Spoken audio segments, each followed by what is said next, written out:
Just to give you some idea about some statistics. So 2 million cyber crimes have been committed last year. Fraud and cyber crime cost UK nearly £29 billion in 2016, and 82% of businesses do not report cybercrime. Why they do not report cybercrime? Well, they don't report cybercrime mainly because of reputation. Nobody wants to disclose that his company was attacked or even more penetrated in terms of cybercrime. So most of the companies, they keep it quiet, and we don't know what's happening regarding cybercrime. But with the new legislation, everybody must report should the cybercrime happen to their businesses. So who are the cyber criminals? Well, the cyber criminals, people think that they are sad people sitting in a back room and working on their computers. People like me, they've got nothing else to do in their life. Well, in fact, they are actually very nice people, and they're very highly qualified people, and they know how to get into people's data, they know how to steal it, and they know how to sell it to third-party clients. So they're working very, very hard, and they're having fun very, very hard.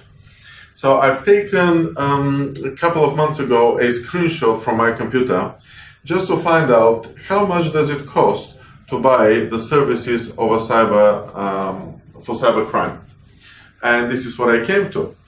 It is $15.33 to buy an attack which is called DDoS attack, denial of service attack, which effectively freezes the computers and the servers, and it stops functioning of the computer network for unlimited period of time. So it is only $15.33, and he says, I will teach you how to DDoS. And there are many hackers out there that are ready for employment, and we have to be careful because they could be employed by some competitors, they could be employed by some malicious organizations. Therefore, we have to protect our computer networks, and we have to protect our data. Because whatever is built in a lifetime in cybersecurity could be destroyed in seconds. What it is, it's a little screenshot, a little recording of a particular cyber attack. We can see that the attacks are mainly coming from the left to the right, and they're coming from the east to the west, and at some point, which will be more or less now, we will see a massive attack coming. There you go, it's coming, massive attack to particular server. So who is doing these massive attacks? And why do they do that? Well, they do the massive attacks because they want to stop that particular server and that particular organization. Imagine your servers stop for unlimited period of time. Let's say they stop for a week. So you've got no telephones, you've got no emails, you've got no servers, you've got no files, and you've got no correspondence. What is really happening there? It will be a major disaster, isn't it? So you go early in the morning, and everybody is running like headless chicken here and there, and is trying to deal. What's going on there? Where is the emails? Where is the telephones? And everybody is blaming to each other and says, you should have done this, you should have done that. And that's why we don't want to get into this situation. And that's why we want to protect our computer networks and people data from attacks. And this could be done maliciously, or this could be done randomly. We'll be talking about the cybersecurity and how to protect ourselves. So how these hackers, they manage to get to so many computers at the same time? Do you remember at the beginning there was a big hit, and this big hit, how they can manage so many computers to send this overwhelming signal to a single computer so that will crash? Well, what they do, this is done through malware, and they implant through different websites and different emails these particular small pieces of software within our computers, and if it's not being detected and if it's not being cleaned, these small pieces of software, they effectively allow themselves to control our computers. That's why these computers around the world, including our computers, they're called zombies.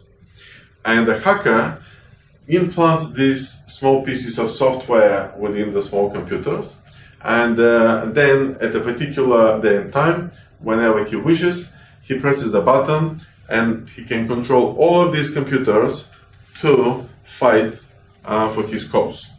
So effectively, we could be part of this crime. And the computer, it works as normal, and this piece of software is sitting there without us knowing about this. That's why it's ever so important that we need to clean our computers and we need to look after them. Raise your hand if you maintain your computers on a monthly basis and if you clean them against viruses and malware. Very good, most of us do that. So this cleanup process remove all this malware. But also cybercrime could affect also our lives. And that brings me to another story. In fact, the story came from a client of mine who is a main partner of a big criminal solicitor company. And I get a phone call one day from him, and he says, "Ivan, I need you to come to my house immediately." And I say, "Jason, why do you want me to come immediately?" And he says, "I've got emergency, I've got a huge problem with my wife." And I say, "But I don't do family disputes, I do cybersecurity." He goes, "Jokes aside, I really want you to come to my house because we've got a major problem."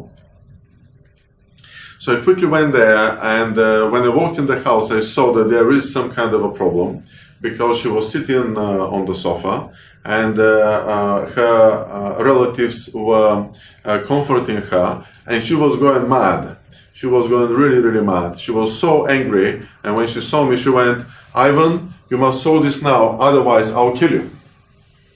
So I don't know what it was. So he explained to me. So what it was, while they were in in London at work, somebody managed to get into her email account and sent to all of her address list that they are actually in Nigeria, and they were attacked, and now they are somewhere in prison. And being in prison, they have to pay $350 to get them out of there. So their relatives, who happen to be not short of cash, they started worried, and they were prepared to pay the money. So obviously they released them from there. So the telephone there was ringing all the time. The mobile phones were ringing all the time just to ask her if she was okay, and she was saying, "Yeah, I'm okay." But it went on for a long period of time, and I really witnessed how cybercrime could effectively affect our family lives, and that's why we need to prepare. We need to protect ourselves, because whatever is built in a lifetime could be destroyed in seconds by hackers. So if you learn something today, this will be the only lesson I will probably ask you, so you might want to write it down. So when it comes to security, there is no 100% security. It's very sad to say that when it comes to security, there is no 100% security. So the question is, will it happen? So the question is not will it happen? The question is when it happens and what to do when it happens.